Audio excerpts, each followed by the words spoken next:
Well, something you can take up with the new head of football whenever he is announced. You might even be able to talk to yourself about that one. Let's welcome Callum Twomey, who's been with us right throughout this pre-season. Cal, welcome back. And before you leave us, I will give you a big pat on the back and thank you for your contribution. It's been tremendous. What did you make of last night? Yeah, thanks, Gerard. Thanks, Kane, for having me on. It's been fun to be here in the lead up to the draft, and I always enjoy night two because night one we have a fair sense of the names and who's going where, but night two there are a lot of surprises as well, and you get to see some interest in players who you might not have expected to land at certain clubs. So I felt like there was a lot of good storylines to come out of last night, and you also get in night two the full picture of what clubs are trying to do across a draft. So night one you get a taste of it. You see, and generally night one, Kane is around the talent. And sometimes I think you see the strategy come through more and more as the second night of the draft goes through as well. What surprised you the most? What surprised me the most? Look, I wasn't surprised by how few picks there were because I think everybody expected that coming into the night. But I do think that there were some players who towards the back end of the night probably shocked us a little bit. There was a guy called Tom Emmett who was probably the big surprise in terms of the prospects who we weren't as across. Tell us about Tom. He's a mature ager who's gone to Fremantle, played in the Sample, and Fremantle have been really big on mature age players coming in and doing their bit. So he's someone who was probably a bit of a surprise across the evening. And then later as the draft unfolded, I was kind of interested in that. We always expect the picks at the top of the second night to be really valuable and to be a tradable commodity. But 2 years in a row now, we've seen clubs hold on to those selections. And look, clubs are coming pretty hard for that Giants pick and early in the second round.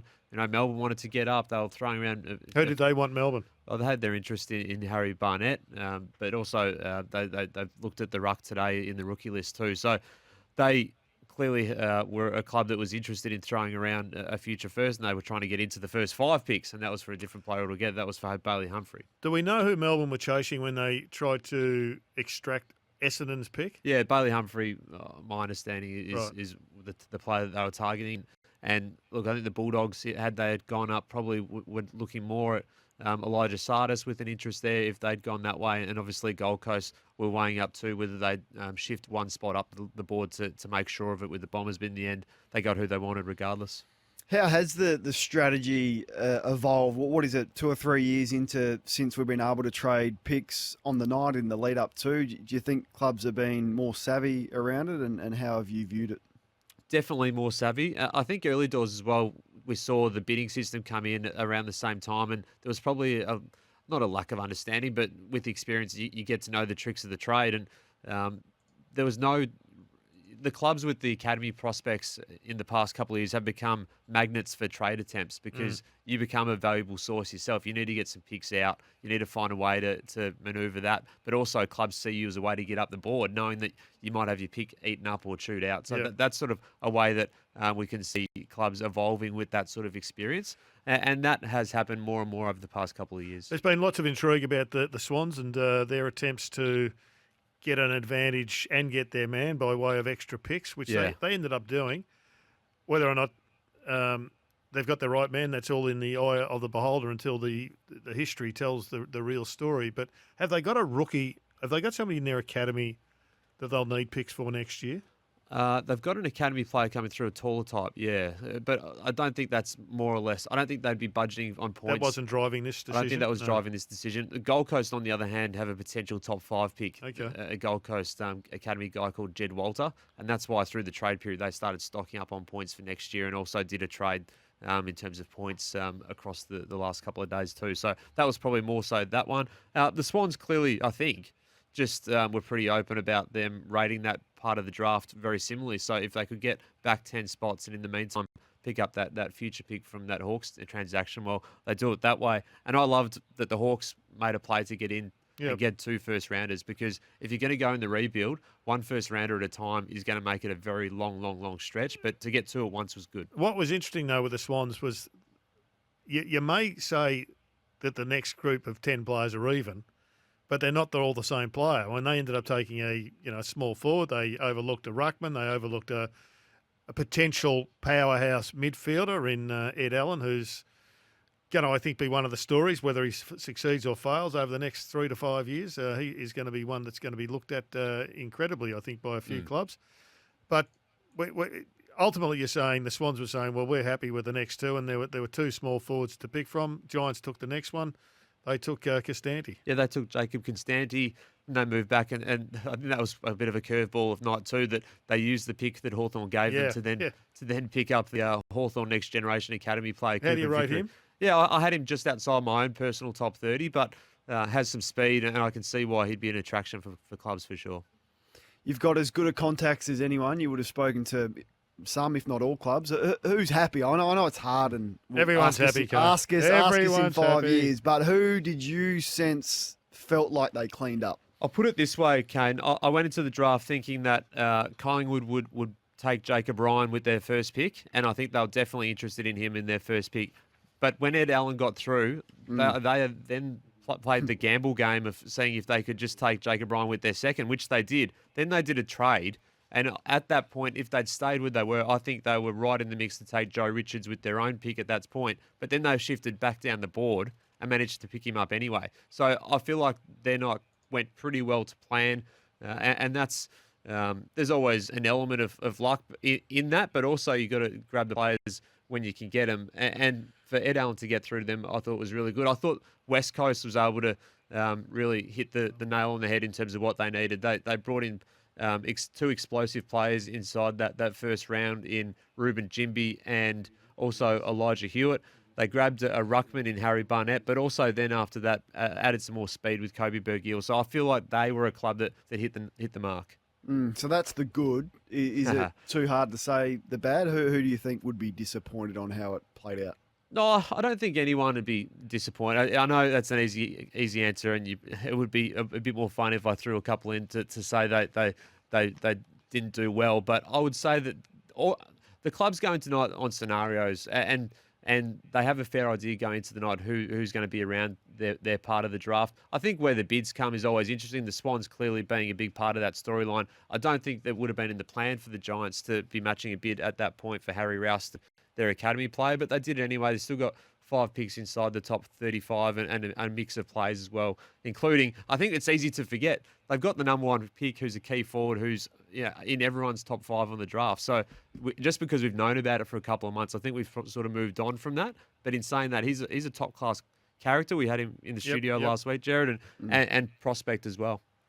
Yeah, we like him. He looks like he's got great character and a great effervescent kid to have around. He's going to bring some spirit. He's going to bring some entertainment. And in a professional footy club, that is gold because you're with each other a lot. And if everybody was, straight and grumpy, it'd be a pretty sad affair. He's got a good demeanour about him, that's for sure. Will Ashcroft is going to make an immediate impact. I've heard you speak about that. Who's the player next best to make an immediate impact? It's a great question because we always look at the top end for those type of players. And I was talking to Gerard off air. I really do think that George Wardlaw will be able to step right in and match the physicality that's required of an AFL midfielder. He's that type of temperament where he just loves that body-on-body, go for it. And look, his best games this year were as good as anyone's. I think Cam McKenzie, in terms of body size, again, at 188 centimetres, well, he's going to be playing a lot of senior footy in that Hawthorn lineup pretty early, I think, and they're going to lean on that. They probably won't have to lean on Jai Clark at Geelong, but he's physically and capable of making impact there. There's going to be... Ginby would have to be ready to go, wouldn't he? He looks like a man mountain. Huge. He's big, he's 190 centimetres as a midfielder and can run long and strong and quick, so he's one. I think there's going to be a whole lot of expectation on Mateus Filippo now, and he's probably put a bit of that on himself, clearly, but... I don't know if we'll see him straight away create the sort of impact that he might long term. Elijah Sardis is another one. So, I mean, I really do think, Kane, that we're seeing the best players in the draft always now in the top 10 stepping in pretty early because, one, I think their coaches will want them to and see them as a blue chip from day one. And two, they just feel ready and they've seen Nick Dacos do it. They've seen Sam Walsh do it. And they always think, well, if they've done it, there's no reason that I can't. But there's a couple in that group. The key position types in the second half of the first round might take a little bit longer. And they're Matt Jefferson and Max Michelini and Josh Weddle. And even though he's not a key position player, Ed Allen, I think, will take a little bit longer to develop given he's got a lighter frame. But there are a few of the guys, Kane, who I feel like will be ready to go straight away. We're going to speak to Brady Rawlings a little bit later on, but just on the surface of it, you like what they've done. Well, I do, because of the mix of bigger bodies. They cut their list so savagely 2 seasons ago. Remember all the experienced 25 to 27-year-olds that were gone, and whilst they were never going to be part of the premiership or the next finals push, they were important to help develop the youngsters. So the players they bought in trade period and Logue, and now getting Daniel Howe as a rookie, and Liam Shields is going to come in. Do you like what they've done in terms of supporting the younger group? They had to, didn't they? They didn't really stand a chance, and that was part of the reason the AFL gave them that assistance package, and you made them use those picks in trades for established players. They weren't just going to let them keep those picks and ensure that they had 15 teenagers coming through the door. So Braden George is a prospect who we won't see until 2024. He's done his knee, so they've taken the long approach with him. But I do think that if he hadn't have played he hadn't have been injured this year, he would have been a top dozen selection or so. I really do believe that he had the ability to kick 50-odd goals this year. I'm not sure where it was, but did you read the story on Jack Watts over the last 24 hours, either online somewhere or in one of the papers? No. It just goes to it just showed to me how inexperienced we were, or how we had a lack of understanding back when he made his debut. He was in year 12. They saved him up almost as a marketing ploy for a club that was down the bottom of the ladder, looking for the white-haired boy to take them to the promised land, and played him on the Queen's birthday holiday weekend game against the Pies. Now, it was an unfortunate, I guess, set of circumstances back in round 12, because he missed out on his school footy, and it was quite an interesting story. But we've come a long way, and we know much, much better now that you treat these kids with the long road, the long view, rather than treating them as chattels in some respects. Yeah, that's right. And for a start, the rules changed, didn't they, where you couldn't be at school and being drafted. Yeah. So all these guys have finished or completed their schooling or education, and are stepping into that next period of their lives, regardless of whether they're going to get drafted or not. And Mateus Philippou is one of those guys that could have easily still been in next year's draft. He's 5 days short of playing or being in next year's draft, and put him in another year's worth of development, he might well be challenging for the number 1 pick. So that was one that I thought the St Kilda Footy Club were in a really strong position heading into the night. I thought they'd get one of Sardis, McKenzie, or Philippou, and they did. And by doing that, they've added a potential star, and that list, they've been looking for potential stars, haven't they? We heard from James Gallagher, the list boss, a few times during the trade period, saying we're not interested in sort of the middle tier anymore. We're looking for the top enders. Who did you have highest, Darcy Jones or Jacob Costanti? Essentially the same small forward player. I had Costanti in my personal rankings a touch higher. Yep. And Darcy Jones obviously was picked around that sort of mark as well. They're slightly different in that Constanti's a tackling machine, a pressure guy, a bit of an antagoniser inside the forward line. So I think he's already looking forward to playing with Tom Papley in that Sydney forward group. But Darcy Jones can play sort of all thirds of the ground and has done this year, bit of midfield time as well as a little bit of half back. But to be an AFL player, I think he's most likely to be a small forward with his skill work. Who did you think was the best defender in the draft? Because there were a number sitting around. I saw the Joshua Weddle highlights, and he looked like a really good find. Yeah, he's a good player. He's got the Alex Rance comparison a little bit with his athleticism. 192, good size. Tough, aggressive. He run the 2 kilometre time trial in 6 minutes or so, Kane. So I know I always throw this one to you, but you're the runner of the group here, and that's good going for a key back. And I think he broke 3 seconds for the 20-metre sprint too. So he's got that mean physicality about him, and was certainly in that group. Jed Bustling is the other one who went in the first round as a key defender. So he went to the Dogs. Yep. We get seduced by the reigning premier, and we do it every year. But I just can't remember a club being in a stronger position than Geelong. And a bit of that is fortune. 90% of it is great management, great culture, and all of that. We haven't spoken a lot about Jai Clark, but Matty Rendell was singing his praises. He says instant sell replacement, and no one was surprised that he went there.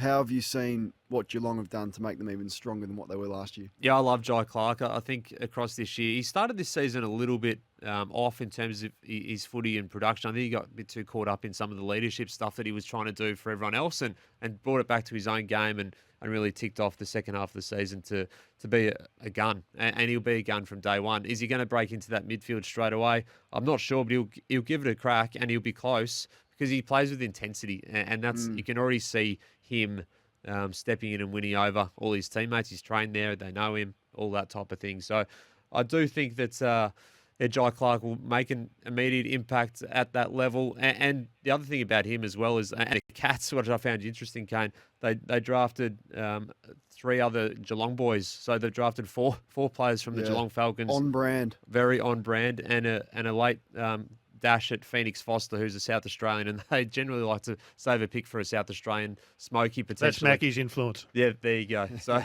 he's a key forward. He'll be given some time to produce. But look, you add those guys on, and particularly Jai Clark as a key midfield option. Add those guys to Tanner Bruin, who's a first-round pick 2 years ago, Ollie Henry 2 years ago, and Jack Bowes, a top 10 pick 6 years ago. They're not short of options coming through. They're not going to be worse off next year. No, I think one of the best things they did over the off-season is prevent Asava from going to Port Adelaide because, I mean, ultimately they've got no standout replacement for Tom Hawkins. And, I mean, he may have another year left in him. He may have another 2, may have another 3. Who knows? They're reinventing the wheel down at Geelong. They've got the Fountain of Youth there and he drinks from it. But Asava is a big-bodied midfielder. He's a big-bodied forward. He's a big-bodied defender. He can go into the ruck. But he can also, Kane, he can just stand in the goal square and be a target. Just kick it to him and bring the ball to ground. I mean, they were flat, Gerard. Port Adelaide were flat, Yeah. But Geelong did it beautifully. Just because a player wants to go doesn't mean you have to trade them. Particularly, the contract is power for the club, and I think too often clubs bend to the players' wishes and trade them whilst they're contracted. And to get a pick 33 for Radaglia, what does that mean for Geelong? You'd much rather have him there. So imagine if Tom Hawkins did a hamstring, ripped a hamstring off the bone. He's already had surgery in the off-season, hasn't he, and Tom? And I think that was there was a real awareness of what was lying ahead for Tom Hawkins as well throughout the trade period for the Cats. And from their perspective, they were aware that there's a chance that foot injury was going to sideline him for a fair portion of the pre-season. So in keeping him, it was like, well, we need some insurance here. Yeah. What do you make of the rookie rules? I'm not as strong as you on it. I do think that it's changed in terms of what it was brought in for, but things evolve and change. I would like to see... Why don't we just get a new category? Well, that was about to say. The players who've been delisted but want to be retaken by their club. So those clubs have opened up a spot on the national draft list. So that's why they've done that, the reasoning behind it, to open up a spot so they can use it on somebody else, downgrade them to that rookie selection. Doesn't make a difference if they can play or not. I just think there'd be an extra category so they don't actually need to have their name called out again as part of the rookie draft. That's what I do in that respect, and there might be some tweaking in that front. But in terms of them getting second chances and second goes through the rookie draft, the other alternative is the clubs would use the national draft to do it. And should there be, there's an appetizing sort of or an appealing element for the clubs to do it as a rookie, as you mentioned earlier, because it's a 1-year contract. And some of these guys they don't want to throw 2 years at. So if they didn't fair on the player, though? Like that's exploiting the player in 30 seconds to give you your response. But which bit? That's the 1-year contract. Oh. Well, that's better than no contract for somebody who's, is really a punt. Yeah. I haven't got a major problem with a 1-year contract. I mean, there's a lot of blokes on 1-year contracts at the other end of their career. So Boomer Harvey was on 1-year contracts for about 150 games. Yeah, it's interesting. I said before, I mean, a bolter in whose eyes? What people that write phantom drafts or something like that? I mean, not a bolter on our list. Again, we go off a talent order. We rated him highly. He's a December date of birth, from up around Orbost, so he hasn't got to training that much, and we just feel we've been looking for a small defender. If we didn't take him then, we weren't going to get one. We think he's got the potential to sort of play on those really good small forwards in time. Did you know when you did that trade with Hawthorn that you were going to use that pick to take one of their prospects potentially? No, not at all. I mean, again, and I'll stress, we go off our talent order. We wouldn't bid for anybody that we weren't prepared to have on our list. We're not into that. And those players know that. That's the Sydney recruiting boss, Kinnear Beatson, who has been around the block a couple of times, speaking to David Zeta from Fox Sports about the fact that they bid on Cooper Vickery, who they eventually picked with pick 27. What do you make of all of that and Sydney's role in the whole of the draft? Because they made things interesting, Cal. Yeah, he didn't like the bolter. He's not a fan of the Phantom Draft. Doesn't like the Phantom Draft. He's the only one. Look, Cooper Vickery, yeah. Look, they were an interesting storyline throughout the first couple of nights. There's no doubt about that. Other clubs talking about it.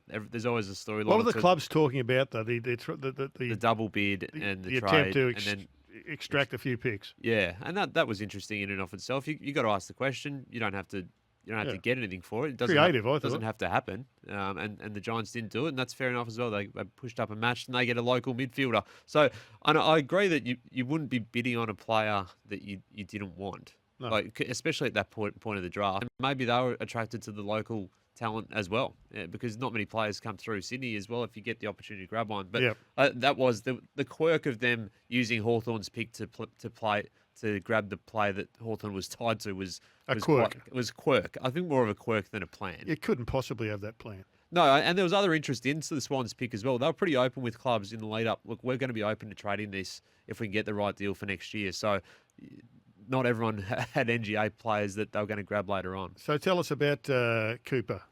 He's a runner. He's a wingman. He's a nice rangy player who, dare I say, has been a bit of a bolter. Can he play defence? Because that evidently is why they picked him. Yeah, he can. Yep. And I think the Hawks were hoping and would have been disappointed that he didn't get through to the 40 mark. These are the new NGA rules that put them in. Basically a protected zone of the draft, that top 40. And this year, top 40 was, 65% of the draft. So it means you can only really get access to them in the last little third or as a rookie, which we've seen a few go through. Has to happen, that too. It was being wrought at the NGOs. Well, you'd get lucky, wouldn't you? Cal, what about the rookie draft? And as always, you can get involved as well. A few texts coming through for you on the temper text, 03391116. This one from Jason to you. Cow, great result for Blake Drury getting a rookie spot at North, but what happened to Ethan Phillips? What's your thoughts on why he missed out in the national and rookie drafts? Are you familiar with Ethan's work? Yeah, he's a VFL player, and he sort of broke the run, I guess you'd say, Kane, of being the rising star in the VFL who all those rising stars in the past have gone on to be picked at AFL level in the draft, but that hasn't been the case with Ethan. Look, he's a key defender. I just think there was probably a few more key defenders in the middle part of this year's draft, and clubs are able to tick off that at that element, an area of the draft. Really happy for Blake Drury. He's a smaller type, probably one of the more professional players in this year's pool, and had a good campaign for Vic Metro mid-year. So he was the number one pick for North Melbourne today. And I think the other aspect of Blake Drury going to North Melbourne, he's going to be really good for George Wardlaw and Harry Sheasel. They've obviously been teammates through that. So settling in and helping your top premium picks settle in like that with a guy that trains so hard and so well will have a bit of an effect on those two as well. Now, here's a question without notice to both of you and our listening audience. If you could text us through your knowledge of this, it would be fantastic. But we're going to talk to or hear from Graham Arnold down the track, Kane, and he really is strong that the talent pathways and the recognition is not up to speed in the world game. Now, we've just come off 4 days. In fact, we've just come off 3 months of focusing on every kid in Australia. Every kid in Australia is known. They know what shoe size he is. They know what time he goes to bed, what time he gets up, etc. Have we got any understanding of how professional and how developed it is in the world game? Because they need to somehow get on board with the AFL development programs and work out what works for us and emulate it. Just a little one on that. We talk about Jacob Constanti. He was a gun junior soccer player who turned his hand to footy during the COVID break in 2020 and never looked back. And even speaking to Josh Shelley last year, and who it was an even further talented and was in all the Melbourne programs and talent squads. He just thought that the pathway for AFL was more clear and precise, and he knew where he had to get to, step of the way to get drafted. So clearly, if those players are weighing things up, and the case of a couple of examples in the last couple of years, Kane, it's gone in the favour of the AFL. Kane, I'm interested, as an NBA follower, have you seen the confidence and sort of star factor of the NFL draft and the NBA draft come through in the AFL game as well, in the personalities and the confidence that we see. And I get the chance to speak to all these draftees a lot. I'm not a big US sports fan, but there are bits of content that I like to sort of peruse around that time. I'm seeing it more and more, and the confidence and the swagger in the draftees is getting larger and larger. And that's sometimes I've found from a supporter point of view, it's great because you know your player and what you're getting, and you start to barrack for the getting for the player. And I don't think like 10, 15 years ago we probably saw that. Yeah, no, I think it's an excellent point. And they are individuals in a team sport over there, aren't they? Much more so than what we are. And I'll be interested to see, Filippo, who we've spoken about, does he maintain that swagger and that confidence when things get a little bit tough? And when you rock up and you have 4 touches and you make a couple of blues, does he maintain that? Whereas they do over there. But these guys are superstars before they get drafted. I mean, that's the we saw the experience of Ginnivan this year, who was very much an out there kid who had some early success. But I mean, it's a brutal world out there, and if you don't have the same success, then the negatives come. And even the coach, Craig McRae, as impressive as he was, he says, I want Ginnivan to celebrate with his teammates, not on his own after he kicks a goal. So so there's always that, and I don't think that's a bad thing. There's always that pull in AFL to bring it back to team. We heard Clarkson speak to the North Melbourne players for the first time publicly that was released. He said, this is we, not me. Yeah. So the culture of it is different. I don't think that's a bad thing, but certainly, Cal, you'd see that these youngsters are consuming more American sports, and it's more accessible with TikTok and social media than what it once was. And just on Jack Ginnivan, it's one of our draft regrets that he didn't get to play in 2020, because I think he would have been so entertaining as an 18-year-old that everyone would have known so much more about him in his draft year. Like he didn't play a game like every other Victorian that year. So and he would have been drafted earlier than he was, of course, too. Then he was a rookie selection. So the Pies overlooked him a few times. They had a lot of picks earlier that year. Overlooked him a few times, grabbed him as a rookie. But I feel like if he'd played that season, we probably would have been more aware of some of his antics potentially. Yep. And to me, I'm like you, Carl. I really enjoy what he's brought to the game. So the good news for all these young blokes who have been put on the list is, given they've changed the rules for the bench, I don't think people are going to make their debut and not get on, which is a real positive. That's a great point. That is a great point. That's a consequence that hopefully was intended. But I think that I don't think they would have been thinking about rookies when they made this call. Well, it wasn't a good part of the last sub rule, was it? No, I think it was a real shame that clubs went down that path. I'm not sure why they did, but Tex Wanganeen, the father-son. Yeah, there's such a big build-up through the week, and then the kids sit there and get rigor mortis, which is unfortunate. Have you had a thought about it? Further thought, Kane? Have you sort of firmed your position on what your choice would have been if you were the football manager with the extra player on the bench? I mean, we had 21 and 1. Yeah. The clubs hated it. The coaches hated it, and the players hated it because of the green vest. So then we go to 24, and then we go to 24 and add 1, but we make it an injury sub. And now we're going back to what we had. Yeah, I would make it 22, so 18 plus 4. I think 4 was enough. Yeah, I do, and I was critical of the AFL for bringing in the medical sub. It was on the eve of the season. So clubs had no notice of it.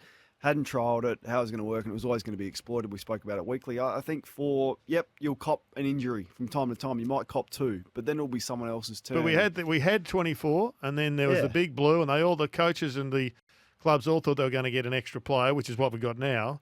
But when Adrian Anderson went 21 and an injury sub, so they went backwards, there was a massive scream. But ultimately, we've got the same sort of structure. And I think coaches have holistically too much power over the rules of the game and things like that. Of course, you need a say, but you need a strong football body at the AFL to stand up to them. We've seen it from time to time when an influential coach like a Clarkson speaks about a holding the ball rule, the umpires listen, and the interpretation changes mid-year. Hey, Kane, yes. Just on the sub, do you think that it'll be used in a different way? Do you expect ruckman to be thrown in? Because I was speaking to a few clubs over the last little bit, obviously, in the lead up to the draft, and they're not drafting around, what the sub rule is going to be, but there's some views around the retention of players last year during the trade period, and if ruckman would be used predominantly as your backup in case one of them goes down, or is it for the game changer, speedy option who can, really light up a last quarter? What I think clubs will be more prone to play 2 rucks in the starting 22. Yep. Knowing that if they haven't touched it halfway through the third quarter, you can pull one of them off and you can inject some speed, because you've got 2, particularly if one of them is a little bit more versatile and can go forward. I'd have a look at that. But then you know that if it's not working, you can rip them off. And the same might be said for an extra tall forward. If you're umming and ahhing, are we playing 2 or are we playing 3? Well, let's go with 3. And if he's not touching it, a Mason Cox, let's get him off and put some fresh legs on. That's what I think initially, but I haven't given it too much thought, and each club will do it differently, and then everyone else will copy everyone else with what works. I reckon the ruckman will be limited because it's now a tactical sub, so you can't go back on. If it had been 5, I reckon the ruckman would have got a good look in. Yeah. Because ultimately, if you take Cox off to use him as the example, and then your other bloke gets injured, you can't bring Cox back on.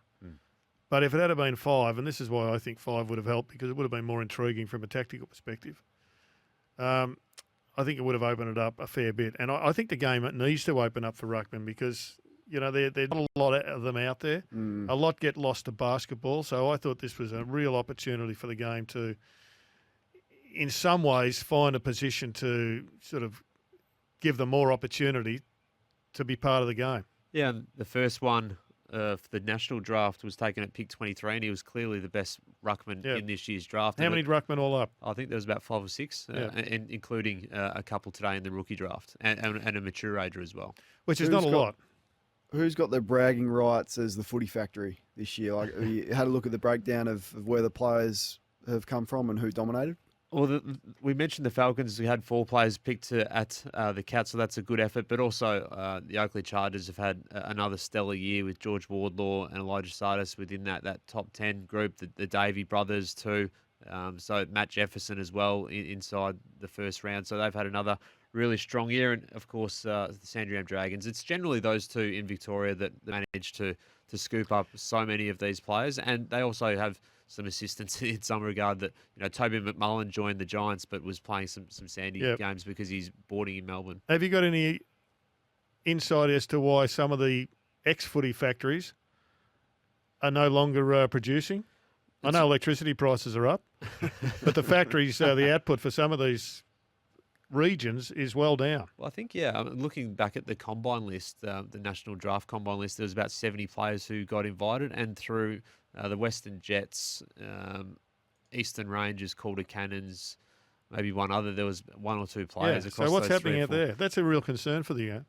Well, given it's footy heartland, isn't it? Look, I still think they had a few more added via Next Generation Academies across those groups as later picks or rookies. But, yeah, it's a concern in that you'd want them to be producing more and more capable. But I do think this year, and we spoke about it off the top, 59 picks, there's a real lag in Victoria in terms of the COVID influence. And we spoke to Stephen Wells, the Geelong list boss, last night on our draft coverage, and he agreed that there was clearly an effect on the development of some of the prospects in Victoria on the back of missing their 16s and 17s a year. But why would it be regionally based? I mean, it didn't impact Sandy Dragons, for instance. Why is it impacted elsewhere but not there?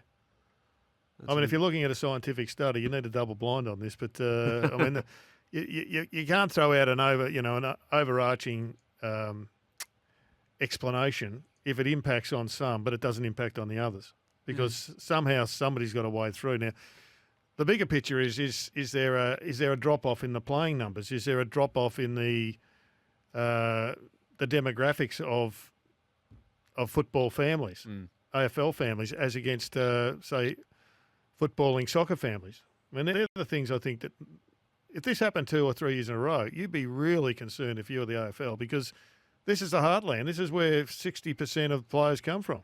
Yeah, it is. 60%, as you say, on average from the NAB League of Victoria. And Western Australia had 4 or 5 drafted in the first 20 or so, which was a really good night for them. South Australia not as influential this year, but still a few inside that top 30. Well, I'm concerned about footy outside of Victoria. Like, as a passionate South Australian, the drop-off has been significant. Go and pick a South Australian State of Origin team, Gerard, and then line them up against Victoria. They'd lose by 30 goals. Now, when I was growing up, it was so competitive, and that's what we loved about. I think Dad coached 8 State of Origin games against Victoria. It was 6-2 his way. Like, it was just that was my era, unfortunately. They could compete. Now it's embarrassing, and I know they're concerned about it. I know they're looking at the development areas and how they can bolster that. But what's your feeling? Why is it dropped off? I think the Sandful, the salary cap has gone backwards significantly. I think it's more amateur than it has ever been. You used to love to aspire to play league footy for your Sandful club. I'm not sure that's the case. I don't think. But should that impact on 8 and 9 and 10-year-olds? Well, perhaps. Yeah, perhaps it does, because it was always an aspiration to play under 12s and 14s and 16s. Then you want to play reserves, and you want to play league footy. I'm not sure that's the case now. There's school footy, which once schools get involved, it gets incredibly political. I know that's the case in Victoria and around the country as well. But Cal, do you see the drop-off in... I mean, Western Australia's been pretty strong and have produced some really good players. But should I be concerned about the lack of talent coming outside of Victoria? I think clubs are, in that the non-Victorian clubs are seeing it probably as a non-level playing field, in that, and the trade period showed this as well, where if you got draftees who are a year or 2 or 3 years into their careers are wanting to move clubs, well, clearly there's going to be a bigger advantage to the Victorians down the track, isn't there? How many came out of New South Wales? Well, Harry Ralston was picked there for the Swans, and then the Giants picked a couple of rookies, and the Swans picked a rookie as well. So there's potentially 4. Yeah. Okay. How many out of Queensland? Out of Queensland, off the top of my head, I haven't done all the numbers yet, Gerard, but I haven't done the breakdown quite yet. Oh, look, they picked out Jasper Fletcher. Yep. And you could argue that Will Ashcroft spent most of his life in Queensland as well. But sort of doesn't count. But Shadow Brain joined, which is the great name of the draft, I think, Shadow Brain. He joined the Lions via their academy, and the Gold Coast picked up an academy player, although he was from the Northern Territory. So it was pretty few for this year. It's the big picture story, Kane, and I know we've got a problem. Well, you've enunciated you think there may be an issue over in South Australia, but the most populous state in the country has had footy now at the top level for 40 years, and we've had 1 regular pick in the AFL Draft, or was it 2 for New South Wales? 1. And people think that the game is flying up there because they tune in and see the Sydney Swans, and there's a big ticket item there, and it's fantastic at the top end. Go across to the West, the Giants can't buy a crowd at the present time. Yeah. And if only 1 kid's getting picked and the rest are rookies, I think the AFL Commission have got, and I know this doesn't come across their desk too much, or it doesn't seem to. There's been so many big item issues to distract them, like COVID. So I understand. But we're now 40 years in, and we're getting 1 kid out of New South Wales, which has got the most people in the game, in the country. And then we're going to add another team. So we haven't even touched on Tassie. I did say they had a couple of rookies today that were picked from the Tassie Devils, but I'm not sure how many. They had a good draft, actually, Kane. They had Tom McCallum, who's a key defender, go last night to Port Adelaide. They also had Lockie Cowan get picked up reasonably early. So, but again, it's solid by their standards, Tasmania's standards, and that's not going to be enough to sustain ongoing a list, is it? What do you see? Get priority access to them. I'm sure they will. What do you see happening down in Tasmania if they don't get the money for the stadium? That's the big question, isn't it? That's right. I'm asking you for the answer. I'm not sure. It's pretty hard. Your desk is closer to Gil's office than mine. I'm not sure about that, but I think it'd be hard to see go through, wouldn't it, without a stadium? It'd be hard to play without a stadium. It's a vexed issue for the next CEO, Kane.